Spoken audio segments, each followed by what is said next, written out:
वैराग्य पवन से कर में धन को भस्म करे, जिनकी ज्ञान जो से नभ में फैले हैं स्फुलिंग अरे, वह ध्यान दिवाकर जिनके ऊपर सदा सुशोभित है, कायोत्सर्ग रूप मुद्रा अरु जो विशाल तनधारी है, अष्ट कर्म के परम विजेता उत्तम पुरुषों के स्वामी, नाभि पुत्र जिनपति महात्मा, जयवंतो अंतर्यामी, जयवंतो अंतर्यामी। हाँ देखो, पद्मनंदी पंचदशी का ग्रंथ और इस ग्रंथ के 587 नंबर के दोहे पर अपनी चर्चा चल रही थी।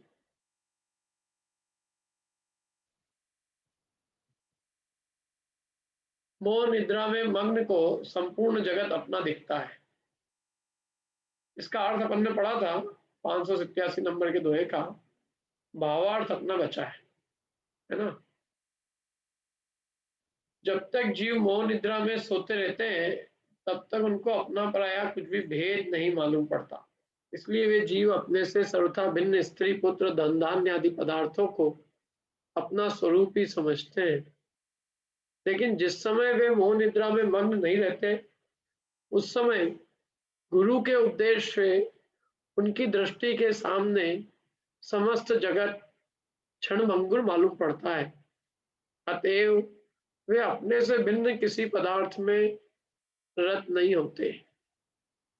जब तक जीव मोह निद्रा में सोते रहते हैं तब तक उनको अपना पराया कुछ भी भेद मालूम नहीं पड़ता, कौन मेरा है कौन पराया है। वे तो अपने से जो सर्वथा भिन्न है ऐसे स्त्री पुत्र आदि को भी अपना ही स्वरूप मानते हैं, अपना ही मानते हैं। जब तक मोह निद्रा में जीव सोता है, जब तक कोई उसको जगाने वाला नहीं मिलता तब तक वो सारे परद्रव्यों को अपना ही मानता है, क्योंकि सारी दुनिया उनको अपना मान रही है। ये जीव कहता है कि ये मेरे ही है, क्या ये तो किसके है?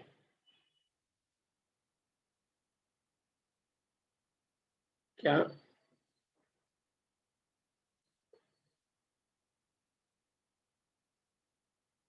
और जब वो गुरु के उपदेश का निमित्त बनता है तो गुरु के उपदेश से उसकी दृष्टि के सामने, मतलब उसको गुरु के उपदेश से ये सारे जगत की क्षणभंगुरता ख्याल में आती है और वह जानता है कि फिर उससे वो समझता है कि ये सारे पदार्थ तो कुछ दिनों के लिए मेरे संयोग में आए हैं, लेकिन ये कोई मेरे हो नहीं गए हैं। कुछ दिनों के लिए इन पदार्थों का संयोग हुआ है, समझ में है ना। जैसे कोई भी चीज है, स्त्री पुत्र आदि है, तो ये हमारे को कुछ दिनों के लिए हमारे साथ में है, इनका हमारा संबंध कोई शाश्वत नहीं है और ये कोई हमारे नहीं हो गए। जितने दिन के लिए उतने दिन के लिए भी हमारे नहीं है, ये भिन्न ही है हमसे और हम इनसे भिन्न है, इसलिए ये हमारे नहीं है और हम इन्हें व्यर्थ ही अपना मान के अज्ञानी हो रहे हैं। और अपना मानने का फल क्या होता है? दुख मिलता है अपने को। वस्तु के स्वरूप से विपरीत जानना ही दुख का कारण है। क्या? जो वस्तु का स्वरूप है आप वैसा मत मानो। क्या?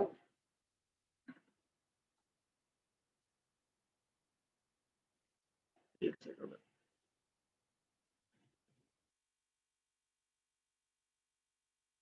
वस्तु के स्वरूप से विपरीत कल्पनाएं करो तो उससे क्या मिलेगा? दुख ही मिलेगा, सुख की प्राप्ति तो होने वाली है नहीं। ऐसी जो चीज हमारी नहीं है, हमने भ्रम से उसको अपना मान लिया। अब क्या होगा? जब वो हमसे दूर हो जाएगा, हमसे चला जाएगा, तो हमें बहुत दुख होगा कि हमारी वस्तु चली गई। फिर हमें समझ में नहीं आएगा कि ये गई क्यों, हमारी थी तो क्यों चली गई है। तो भाई तेरी होती तो तेरे से अलग क्यों होती? ये तो सोच कि तेरी होती तो तेरे से अलग ही क्यों होती। तेरी थी नहीं, तूने मान रखी थी। अब तू उस मान्यता की वजह से दुखी हो रहा है, क्योंकि वो तेरी थी नहीं, तेने अपनी मान ली थी, उसको तो जब जाना था तब गई, लेकिन अब तेरे को इस बात का दुख हो रहा है कि मेरी वस्तु चली गई, क्योंकि तूने उसको ब्रह्म से अपना माना था। यदि उसको नहीं माना होता अपना, तो वस्तुएं तो कितनी जाती है दुनिया में, लेकिन हमें कोई दुख नहीं होता। क्यों? क्योंकि हमारा कुछ गया ही नहीं। जिसको हमने अपना माना, उसी के जाने पे हमें लगता है कि हमारा कुछ गया। जिसको अपना माना ही नहीं होता है, उसके जाने पे हमें कोई खेद दुख नहीं होता। तो असली में हमने जिसको अपना मान लिया, उसी से हम दुखी हुए। तो हमने अपना माना, इस बात से हम दुखी हो रहे हैं, क्योंकि वस्तु को तो जाना है, तो जाएगी। सबके साथ सबकी वस्तुएं जाती, वियोग तो सबको ही होता है। लेकिन वे लोग दुखी होते हैं जो भ्रम से इसको अपना मान बैठे थे। वे लोग दुखी होते हैं, वे सोचते हैं हमारी वस्तु चली गई। जिन्होंने उसको अपना माना ही नहीं था, वे उसके जाने पर भी रंच मात्र भी खेदित नहीं होते, दुखी नहीं होते। तो ये सब उपदेश हमको जिनवाणी के माध्यम से प्राप्त होता है, जिससे हमको सारा जगत ऐसा लगता है बिल्कुल कि ये बिल्कुल सारा जगत एकदम कैसा है, सब जगत अपने अपने में लीन है, प्रत्येक अणु अणु स्वतंत्र है, स्वाधीन है, या कोई किसी का है नहीं। और ये सारा जगत में जो एक दूसरे हमें दिखते हैं, इन एक दूसरे लोगों का सहयोग कुछ दिनों के लिए प्राप्त होता है, और फिर बाद में कुछ दिनों बाद वे सब अपनी अपनी गतियों में अपने अपने कर्मों के हिसाब से चले जाते हैं। कोई किसी के साथ जाता नहीं, और ये सारा जगत एकदम क्षणभंगुर है। हम किसको अपना माने, जो चीज को हम कहते हैं अपना, वही शाम तक चली जाती है हमसे। है जिस चीज को हम अपनाते हैं, वही हमें क्या करती है, वही हमें छोड़ के चली जाती है। तन धन को साथी कहता था, पर ये भी छोड़ चले जाते। बोलो, छोड़ते जाते कि नहीं जाते? वो जाते हैं तो दुख होता है कि सुख होता है? दुख होता है। क्यों? उनके जाने से दुखी हुए कि उनको अपना मान रखा था, और अब वो अपनी चीज जा रही है, इस बात से दुखी हो रहे। अपने मानने की मान्यता से दुखी है। दुनिया में रोज मरते कि नहीं मरते बताओ? कोरोना से कितने लोग मर गए, अपना कोई नहीं गया। अपना आराम से अखबार पढ़ते हैं, चाय की चुस्की लेते हुए। कई लोग कॉफी लेते पढ़ते हैं। अरे सुना तुमने, इंडिया में भी 1 करोड़ हो गए हैं। अपना कोई नहीं गया ना, इसलिए 1 करोड़ हो गए हैं। और फिर चाय में थोड़ा काली मिर्ची ज्यादा डाल दी तुमने क्या, और 10 लाख मर गए हैं क्या? आहा, शक्कर बहुत बढ़िया डाली है, चाय बहुत बढ़िया आई है। चाय पीते पीते जैसे कोई सर्कस आया हो, ऐसे हम दूसरों के मृत्यु की खबरें पढ़ते हैं। अरे सुना तुमने, वो वहां के प्रेसिडेंट चले गए? कहाँ के? अरे वो प्रेसिडेंट जो थे, बोल, कोई के भी दुनिया में किसी के मरने पे हमको कुछ नहीं होता है। दुनिया में लाखों लोग चले गए, एक आंख से आंसू भी नहीं निकलेगा। और अपना कोई व्यक्ति दूर का भी हो और कोरोना से ग्रस्त भी पता चल जाए, तो आंख से आंसू पहले ही आ जाएंगे। लोग कहेंगे मरा तो ही नहीं है, मरने के बाद फिर क्या बहाओगे, सब अभी बहा लोगे तो कुछ तो बचा के रखो। क्या? क्यों? मतलब अपनेपन का सारा चक्कर है ये सब। दुनिया जो है दुखी केवल अपनेपन से है, बाकी कोई कुछ नहीं है। और अपनापन हमने क्या है, केवल किन में मान रखा है? इस शरीर के संबंधियों को हम अपना मानते हैं। जो जो खून के रिलेशन है वो हमारे हैं, और जो खून का नहीं है, वो कितने अच्छा भी हो तो भी वो तो पराया भासता है। तो ये अपने और पराये का जो खून के आधार से, शरीर के आधार से जो भेद है, वो झूठा है। क्योंकि इस शरीर शरीर ही हमारा नहीं है। शरीर ही जो हमारा नहीं, तो इससे संबंध रखने वाले अपने कैसे हो सकते हैं? हैं? शरीर के संबंध सच्चे हैं कि नहीं है, बताइए आप लोग, कौन बताएगा? बताओ, शरीर के संबंधी सच्चे संबंधी है कि नहीं है? पूछते हैं अपन, किससे पूछे? पूर्वी बताओ। सर जहाँ देह अपनी नहीं तहाँ ना अपना कोई। थोड़ी फिर देह तो नहीं है अपनी, लेकिन अपने माता पिता तो अपने ही है। नहीं बिल्कुल भी नहीं, वो तो सब सहयोग है, मतलब बस एक स्टेशन के, मतलब स्टेशन पे सब उतर जाएंगे अपने अपने, कुछ अपना हाँ, नहीं है। एक कहावत आती है हिंदुओं में, जननी जन्म भूमिश्च स्वर्गादपि गरीयसी। वैसे ये कहावत केवल संस्कृत के श्लोकों में अच्छी लगती है, न तो आजकल लोगों को कोई जन्मभूमि अच्छी लग रही है, न कोई जननी अच्छी लग रही है, क्योंकि न तो कोई लोग जन्मभूमि में रह रहे हैं और न जननी के पास रह रहे हैं। जन्मभूमि को भी सब छोड़ के प्रदेश की भूमियों पे जाने के लिए आतुरित है, और जननी को भी छोड़ बैठे हैं। केवल कहावतें हैं बस, कहने की किताबों की। जननी और जन्मभूमि स्वर्ग से विशेष थे, क्यों है? लोगों को तो हिंदुस्तान नरक दिख रही है, उनको सुनाओ ये। एक हिंदू स्कूल के अंदर ये पढ़ाया जा रहा था, मैंने क्या आप लोग इसको, इसका श्रद्धा है सचमुच कि ये जो लिखी है बात बिल्कुल सही है कि जननी और जन्मभूमि स्वर्ग से भी श्रेष्ठ है? हे। आप ये तो किताब के अंदर लिखी है, इसको हम याद करा रहे हैं पंडित जी, अब हम इसमें और क्या कर सकते हैं? मैंने कहा याद करा दो, और क्या करोगे? क्या केवल याद करने के लिए है वो? न तो हमें जन्मभूमि और न जननी, न वो स्वर्ग से श्रेष्ठ लग रहे हैं, जन्मभूमि न जन्म न जननी है। कहावत है, ठीक है, अच्छी है, लेकिन अब अपन तो खैर परमार्थ से विचार करें तो क्यों, परमार्थ से देखा जाए तो ये दोनों स्वर्ग से भी श्रेष्ठ है कि नहीं पूर्वी? जननी और जन्मभूमि दोनों अच्छा लगता है कि तुमको? क्या बिल्कुल जरूर लगता है। है? इंडिया ही, मतलब इंदौर, इंडिया में भी इंदौर ही बेस्ट है। हाँ फिर अब तो और माँ भी बहुत अच्छी लगती है, तो जननी और जन्मभूमि तो अच्छी लगी रही है ना, स्वर्ग से भी श्रेष्ठ है। फिर तो जननी अपनी हुई कि नहीं हुई अपन? जिनवाणी माँ की बात कर रही थी मैं तो। अच्छा, नहीं पर ये इंदौर जननी जन्म, ये जन्मभूमि अच्छी लगती कि नहीं? मतलब इंदौर इसलिए अच्छा लगता है कि इतने सारे मंदिर हैं, और मतलब सब आप लोग भी यही हो, मतलब इसलिए भी अच्छा लगता है। हम मर जाएं कभी तो क्या होगा, इंदौर छोड़ दो कि नहीं छोड़ोगे इसका?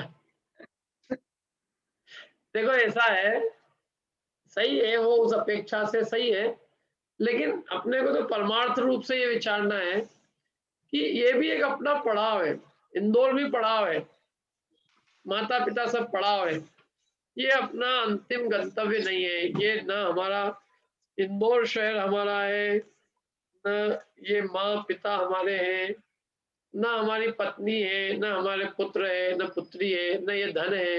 ये सब ये सब कुछ दिनों के लिए हमारे संयोग में आए हैं, लेकिन इनमें से हमारा कोई नहीं है। ये व्यवहार की रूढ़ी है, ये व्यवहार की कहावत है कि माँ और जननी श्रेष्ठ होती है। परमार्थ से विचार किया जाए तो जब शरीर ही अपना नहीं है तो जननी और जन्मभूमि हमारी कैसे हो जाएगी? और जन्मभूमि तो सबकी जन्मभूमि है, और जननी भी सबकी होती है कोई ना कोई। तो वो उसी को जननी, अपनी जननी को जननी, और दूसरे की जननी क्यों राक्षसनी है? और अपनी जन्मभूमि स्वर्ग और दूसरे की जन्मभूमि नरक।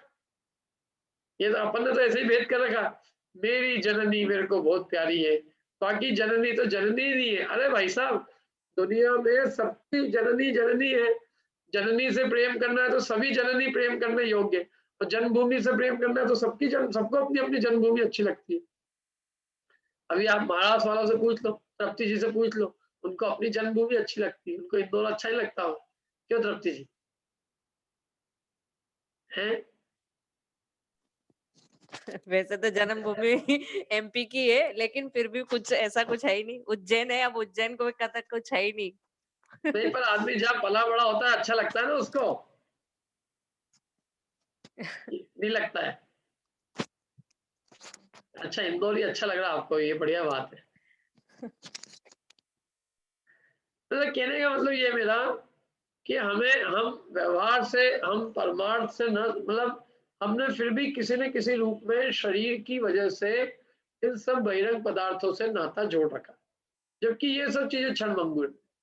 अपने को इंदौर अच्छा लग रहा है, अभी समझ लो इंदौर में भयंकर फैल जाए, कुछ हो जाए, क्या करें, वो इंदौर बुरा लगने लग जाएगा।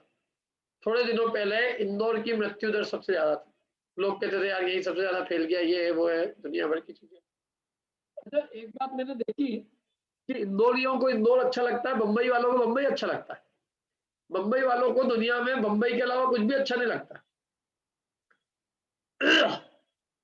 क्या उनके, हमारा एक अमेरिका में मित्र था, वो कहता था सारी दुनिया एक तरफ और बॉम्बे एक तरफ। मैंने कहा सही है यार, तो बिल्कुल रियल बॉम्बे है एकदम, सारी दुनिया एक तरफ। उसको उसको सचमुच यूएस में भी अच्छा नहीं लगता था। मैंने कहा है कुछ जादू तो है वैसे। क्या जो भी है, कहने का तात्पर्य सबको अपना अपना स्थान प्यारा लगता है, सबको अपने माता पिता, अपना परिवार, अपना कुटुंब, जो जहाँ रहता है ना वो उसमें रचने पचने लगता है। यही तो अनादि की कुटे हुए। हमारा निज घर तो सिद्धालय है और हमारा अपना देह तो शुद्ध चैतन्य देह, और हमारी माँ जिनवाणी है और पिता अनंत देव है। वो हम माने तो हमारा सदा का संयोग है, और वो हम नहीं मान के और ये हमारा बम्बई हमारा है, एक कहता नहीं अहमदाबाद, अरे अहमदाबाद में घनो मजो छे, તમારે बम्बई में નથી, आनंद નથી, सुख सुख નથી छे। सबको अपना, मैं तो ये तक देखा छोटी छोटी जगह वाला भी अपनी जगह पे खुश है। क्या मैं अभी गांव में गया था, 2-3 दिन हम गांव में सब जगह रहे, मैंने देखा गांव वाले लोगों की बहुत निराकुल, मतलब लौकिक दृष्टि से देखो तो वे अपनी जगह में बहुत प्रसन्न है। क्या मैंने मेरे बाल कटाए बिल्कुल टोटल नॉन हाइजीनिक में, मैंने जिसमें ना तो वो जो चाकू होता है ना चाकू, ना तो वो उसको धोने से रहा, ना वो कैंची को धोता, कुछ नहीं धोता, कुछ नहीं, बिल्कुल टोटल। मतलब यहाँ यदि अपन यहाँ इंदौर में किसी को कह दो कि ऐसा हम करके आए तो बेचारा अपने से दूर भागेगा, ये कोरोना लेके आ गए होंगे। क्या तो बिल्कुल टोटल एकदम खुले वातावरण में, अरे बोले क्या डरते हो, आओ बाल काटने तो अभी काट रहे, दाढ़ी बनाना अभी बनाए थे। मैंने क्या गजब है यार, लोग इतनी निश्चिंता से जीते, इनकी निश्चिंता देखो आप।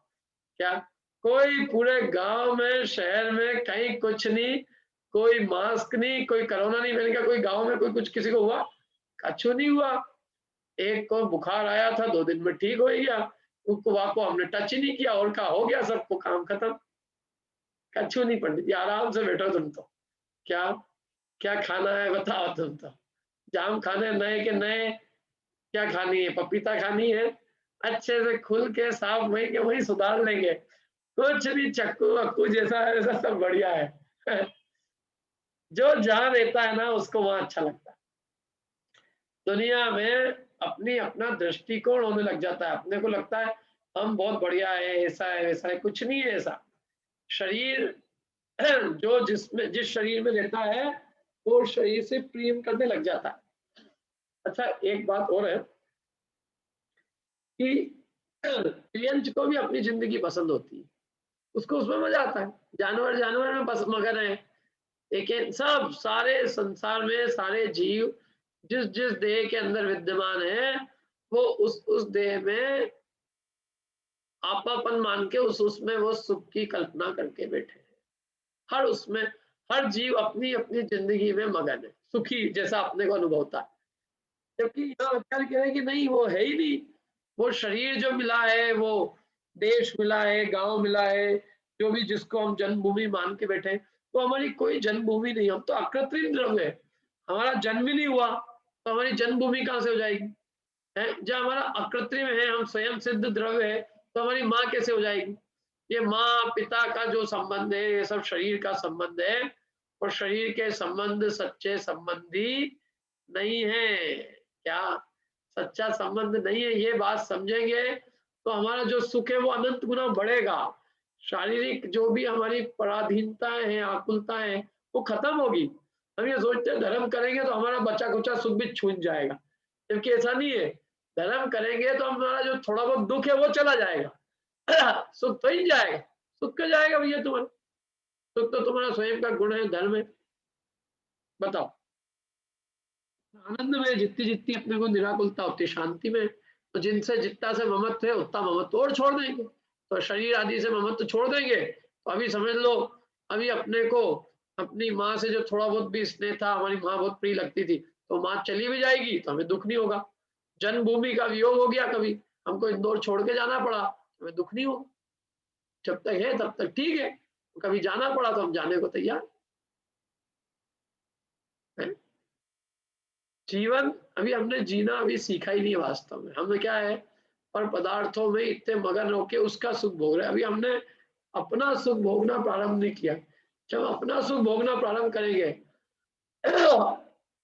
तो हमारा जीवन निर्भीक हो जाएगा, निडर, निर्भय, निश्चिंत और निराकुल हो जाएगा। जगत में जितने जीव बोझा नहीं लिए हुए हैं, जितों का जिसमें जगत में जीवों ने जितना महत्व जितना कम है उतने जीव सुखी है, तो समस्त महत्व के जाने पर सुखी क्यों नहीं होंगे।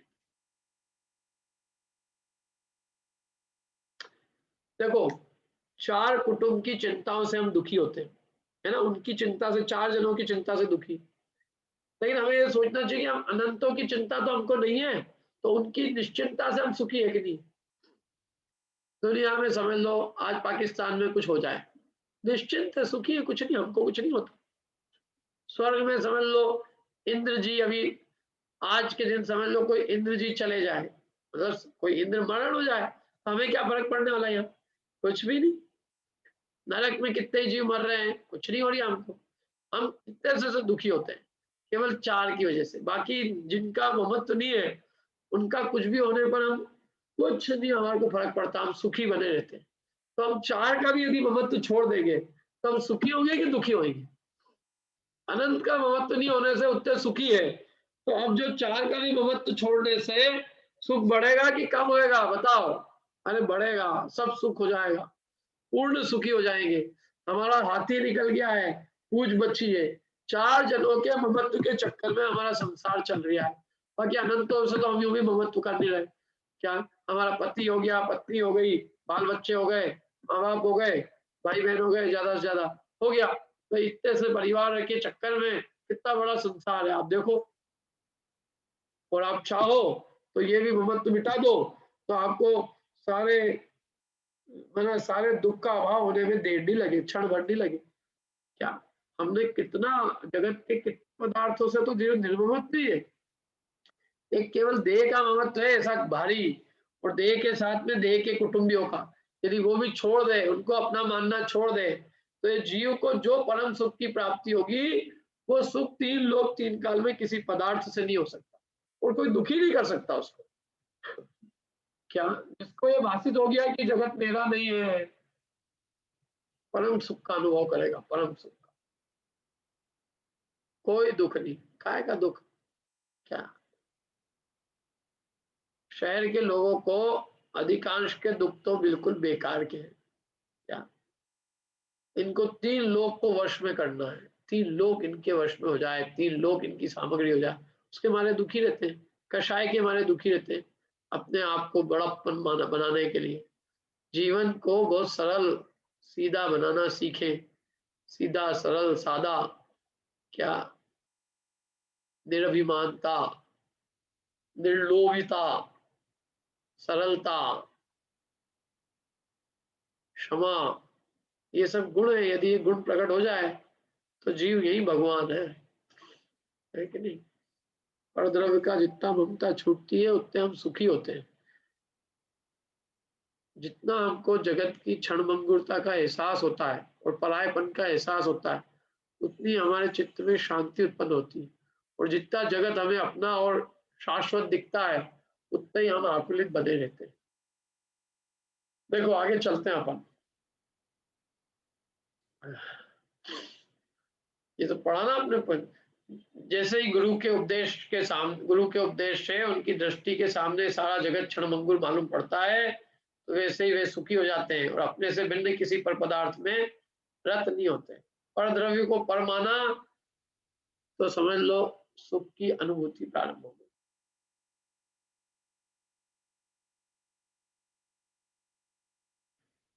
अगली गाथा देखो। समाधि की सिद्धि के लिए बाह्य पदार्थों में समता आवश्यक है। क्या कह रहे हैं? समाधि की प्राप्ति करना हो, निस्वरूप को प्राप्त करना हो, तो उसके लिए बाह्य पदार्थों में समता होना बहुत आवश्यक है। समता यानी समझो अपने लिए मुक्ति की सहेली है। समता और ममता में 36 का आंकड़ा है। क्या आपने देखा होगा कभी भी किसी माँ ने अपनी 2 लड़कियों का नाम समता और ममता नहीं रखा होगा? यदि ममता होगी तो समता कैसे होगी, और समता होगी तो ममता कैसे होगी? दोनों विरुद्ध है परस्पर में, समता ममता। क्या देखो, पढ़ते हैं अपन इसको। मेरे ख्याल से आज ममता जी है नहीं, है ना? चलो वो पढ़िए अनीता जी। जल्पितेन बहुना किमाश्रयेत् बुद्धिमान मलयोग सिद्धये साम्यमेव सकलैरूपाधिभिः कर्मजाल जनितैर्विवर्जितम्। बहुत बढ़िया, पढ़िए।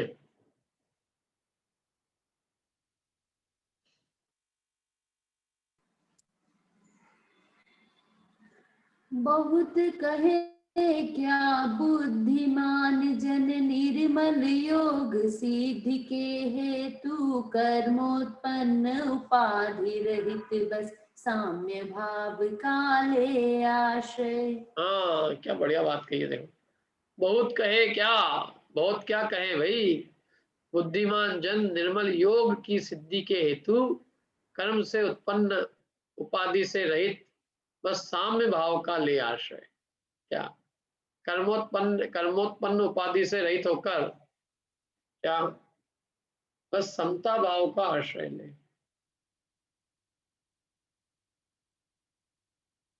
जितनी भी कर्म से उपाधि कर्मोजन्य सामग्री है, क्या उसको कहते हैं उपाधि, वो सब उपाधि है। और जितनी भी कर्म से ये उत्पन्न उपाधियां हैं, इनका मजा और इनका सुख लेना बंद कर दे। क्या कर्मोदय की दी हुई सामग्री से जितना हम दूर हो जाएंगे, हम उतने सुखी हो जाएंगे।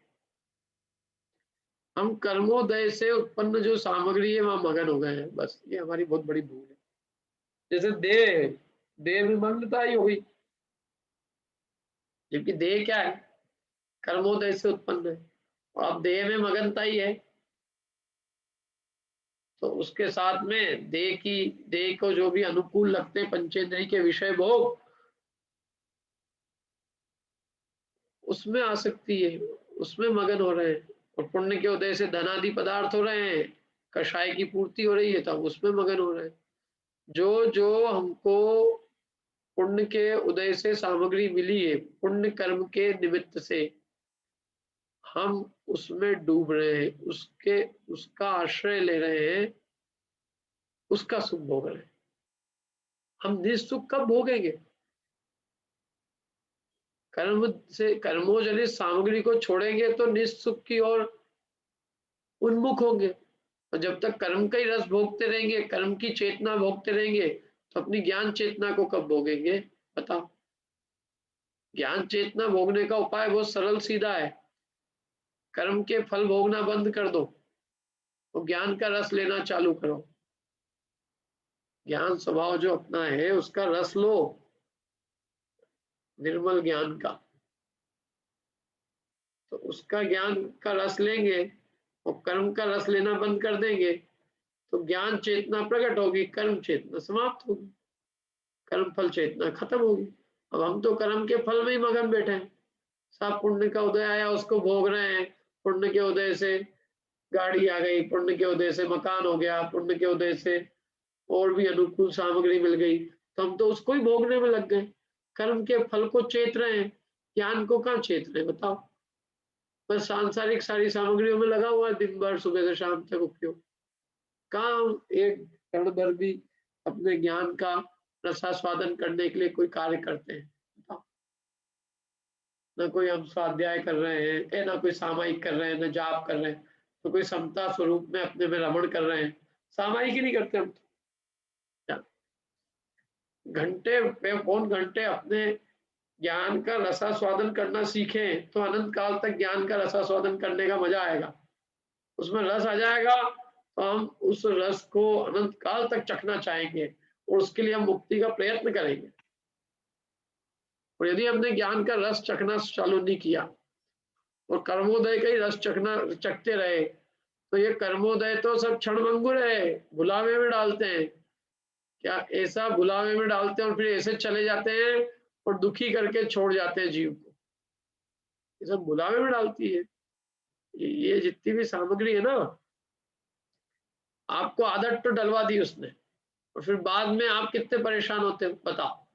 जैसे समझ लो ड्रग्स की आदत लग गई, हीरोइन की, अफीम, चरस, गांजा, भांग की, है ना। आदत लगाना सरल है, लगवा ली आदत। अब बाद में आप देखो तो वो लगवा के तो चला गया आदमी, फ्री में उसने अपने को एक नशे का इंजेक्शन दे दिया। अब वो तो फ्री में नशे का इंजेक्शन दे के चला गया, फिर अब उस नशे की बीमारी से दुखी कौन होगा? हम जिंदगी भर सदा के लिए दुखी रहेंगे। क्या उसने वो जो नशे की आदत डाल दी, उस नशे की आदत छूट नहीं रही है और अब जीवन भर उस नशे के गुलाम हो गए। ऐसे ही हमारी स्थिति क्या है कि हमें मोह कर्म ने नशा दे दिया है। मजे लो बेटा आराम से, स्त्री पुत्र धन धान्य आदि में, कुटुंब में है, अपने को आदत डाल दी। अब क्या हो रहा है? अब वो कर्म का उदय चला गया, पुण्य का उदय तो चला गया। अब वही सामग्री चाहिए तो पुण्य चाहिए और पुण्य हमारे पास है नहीं। अब क्या हो रहा है? बिल्कुल बेचैन हो रहे हैं, पैसे है नहीं। उसने तो फ्री में अपने को नशा दे दिया, नशे की आदत पड़ गई और अब वो तो चला गया। अब जो नशा बिक रहा है बाजार में उसके लिए पैसा चाहिए, वो पैसा है नहीं तो क्या होगा? तड़पते लोग, मालूम आपको, नशे की आदत वाले लोग तड़पते हैं, तड़प तड़प के जान जाती है। ऐसे ही ये जो मोह के नशे में गाफिल जीव है, जब तक मोह कर्म के उदय ने सामग्री दी तब तक खूब मजा आया। वो कर्म का उदय चला गया, अब सामग्री है ही नहीं, पुण्य का उदय है ही नहीं, बचा ही नहीं। सारा पुण्य का उदय खर्च, पुण्य का उदय खर्च, सामग्री खत्म और अब सामग्री की डल गई आदत। अब क्या होगा बताओ? इंद्रिय विषय भोग की डल गई आदत, इसके बिना चले नहीं, इसके बिना चले नहीं, इसके बिना चले नहीं। और कर्म का उदय कुछ भी है नहीं, पुण्य पास में है नहीं, तो बताओ क्या होगा? दुखी होंगे कि सुखी होंगे? महा दुखी होंगे, महा। इसलिए वो कह रहे हैं कि कर्म के उदय से जो उत्पन्न उपाधि है उनका रस लेना बंद करो तो तुम अपने समता भाव का, साम्य भाव का आश्रय ले पाओगे। हम तुमको बहुत क्या कहें, तुम्हें निर्मल योग की सिद्धि करनी है तो कर्म के फल को चेतना बंद करो। कोई भी जो चीज है, समझ लो, कोई भी जो भी इस संसार में जो कुछ भी परद्रव्य है वो सब कर्म के फल से उत्पन्न हुए हैं और हमें कोई परद्रव्य का स्वाद नहीं लेना। हमें किसका स्वाद लेना? हमें अपने निक केवल ज्ञान का स्वाद लेना है, केवल ज्ञान स्वरूप का, ज्ञानानंद का, अपने निर्मल निक केवल बने राग द्वेष से रहित निर्मल ज्ञान की अनुभूति करना हमें इष्ट है। बस ज्ञान का स्वाद लेंगे, अनंत काल तक ज्ञान का स्वाद लेते मगन रहेंगे। वो कर्मोदय का स्वाद लेंगे तो राग द्वेष मतलब कर्म के उदय से उत्पन्न जो स्वाद है मलिन है, आकुलता रूप है, दुख रूप है, नवीन कर्म बंध का कारण है। कर्म फल चेतना, कर्म चेतना। समझ में आ रहा है तृप्ति जी?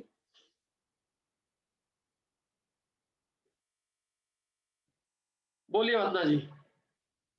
ये कर्म चेतना क्या होती? कर्म फल चेतना, ज्ञान चेतना तो समझ में आई, और कर्म चेतना क्या होती? करने की चेतना, कुछ ना कुछ उठा पटक कर्म करने की चेतना, कर्म चेतना। यद्यपि मैं जो भी समझा रहा हूँ वो कर्म फल चेतना पे लगेगा। हाँ, वो तो समझ में आता, पर कर्म का उदय आने पे फिर अपन जो कार्य करते हैं वो कर्म चेतना। और कार्य कर्तव्य बुद्धि से जो कार्य कर रहे हैं ना हम, कर्म हाँ। और कर्म को करने की जो इच्छा है, माने देखो, एक तो पुराने कर्म के फल को भोगने की इच्छा, हाँ। ये तो हो गई कर्म के फल की चेतना है। कर्म के हाँ। फल में हम सुखी दुखी हो रहे हैं। हाँ। वो कर्म चेतना है कि नवीन हमें रागादि भाव करना है, कषाय करनी है, दुनिया में कुछ करना है, कुछ कार्य करना है, परद्रव्य के कुछ करने की चेतना है कि साहब इसका ठीक करना है, उसका ठीक करना है, जगत का कुछ करना है। वो कर्तव्य बुद्धि रूप जो कर्म चेतना है, भोक्तृत्व बुद्धि कर्मफल चेतना है और कर्तृत्व बुद्धि कर्म चेतना है। हाँ अभी समझ में आया हूँ, ठीक है। नहीं तो हमको लगता था दोनों में फर्क क्या है, क्योंकि कर्म के फल का ही तो उदय भोगते हैं सब। हाँ नहीं, वो अलग अलग है दोनों। हाँ, कर्म के उदय को फल भोगते हो तो कर्म फल में आ ही गया। बाकी उसके अलावा हम नया जो नवीन जो हमारी कर्तृत्व बुद्धि जागती रहती परद्रव्य में कुछ करने का, कि मैं इसका कर दूंगा, इसका करना है, इसका करना है, इसका करना है, ये जो मोह के उदय से जो परद्रव्य में करने की बुद्धि है वो कर्तृत्व बुद्धि कर्म चेतना है। ठीक है वंदना जी, मैंने आपको म्यूट।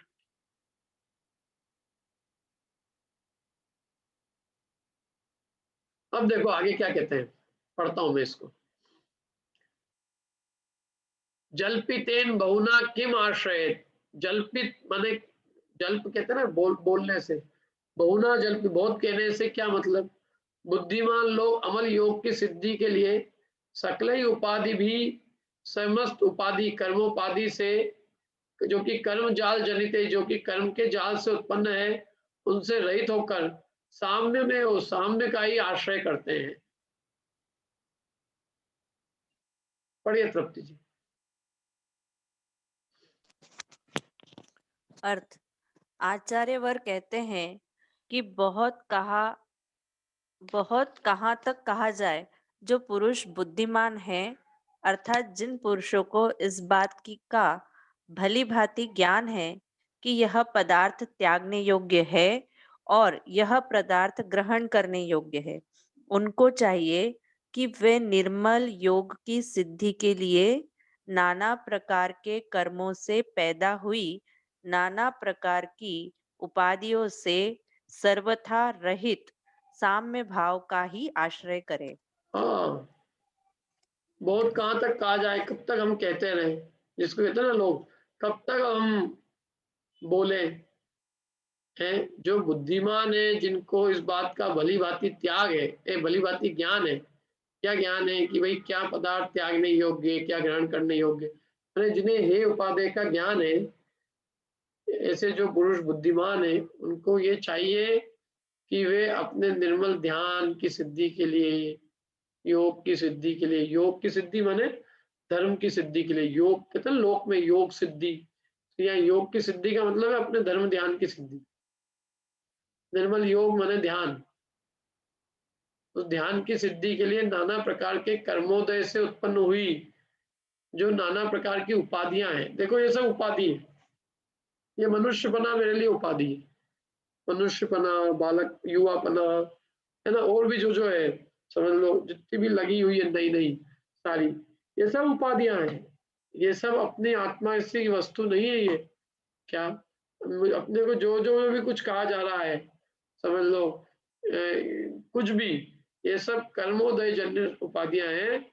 आत्मा का शुद्ध स्वभाव तो ज्ञाता मात्र है, और वो ज्ञाता मात्र रहना समस्त वस्तुओं में वीतराग भाव धारण करके और मात्र उसका ज्ञाता दृष्टा रूप रहना, यह आत्मा का शुद्ध स्वभाव है। बाकी ये शुद्ध स्वभाव को छोड़कर हम नाना उपाधियों में रच पच गए।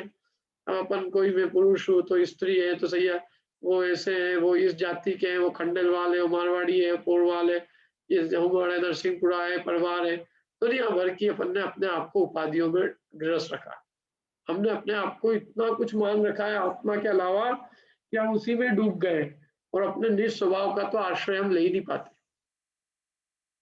समता में कहाँ रहते हैं हम सारे जीव मात्र, हमें जीव दिखते ही नहीं, हमें तो परद्रव्य की उपाधियों से उत्पन्न हुई जो वर्तमान क्षणिक पर्याय है, हमें तो वही जीव दिखता है। क्या अपने को चेतना नहीं दिखती सब में? अपने को चेतना के ऊपर का जो कवर है, जो पैकिंग है, वो पैकिंग ही पैकिंग दिखती है, और हम दूसरों को भी पैकिंग से युक्त देखते हैं और अपने को भी पैकिंग से युक्त देखते हैं। ना हम अपने को शुद्ध स्वरूप रूप अनुभवते हैं और ना हम दूसरे को कर्मोपाधि से रहित देखते हैं।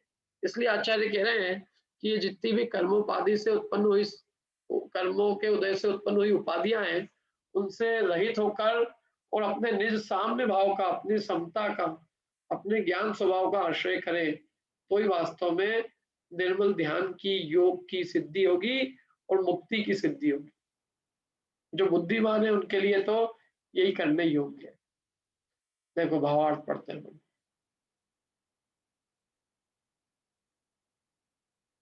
पढ़िए अनीता जी भावार्थ।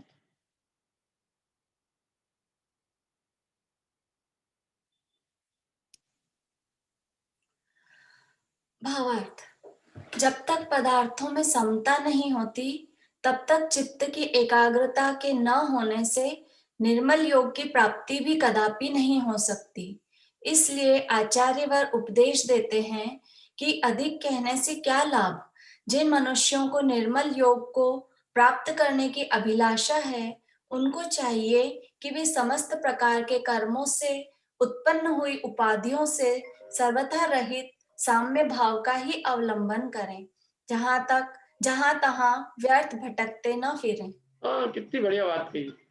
जब तक पदार्थों में समता नहीं होगी तब तक चित्त की एकाग्रता के नहीं होने से निर्मल योग की प्राप्ति भी कदापि नहीं हो सकती। जब तक समता नहीं है तब तक चित्त की एकाग्रता नहीं, और चित्त की एकाग्रता नहीं है तो निर्मल योग की प्राप्ति भी कदापि नहीं हो सकती।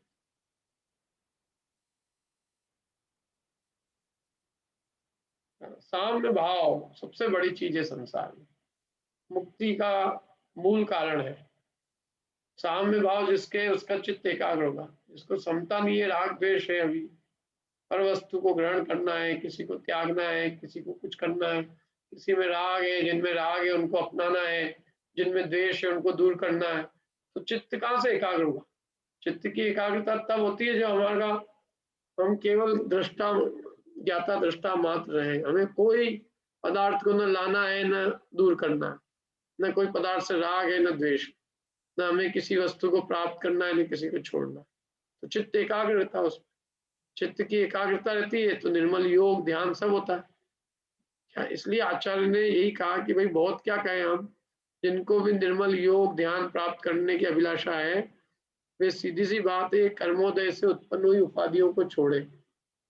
क्या ये सब कर्मोदय से उत्पन्न उपाधियां हैं, ये जितनी भी आज जो अपने को जगत में दिखती, कोई निर्धन है, कोई धनी है, कोई कुरूप है, कोई स्वरूप है, कोई बलवान है, कोई निर्बल है, कोई विशेष क्षयक्षम ज्ञानी है, कोई का कम क्षयक्षम है, क्या कोई कुलीन है, कोई अकुलीन है, कोई जैसा भी है, ये सब कर्मोदय से जन्य कर्मोदय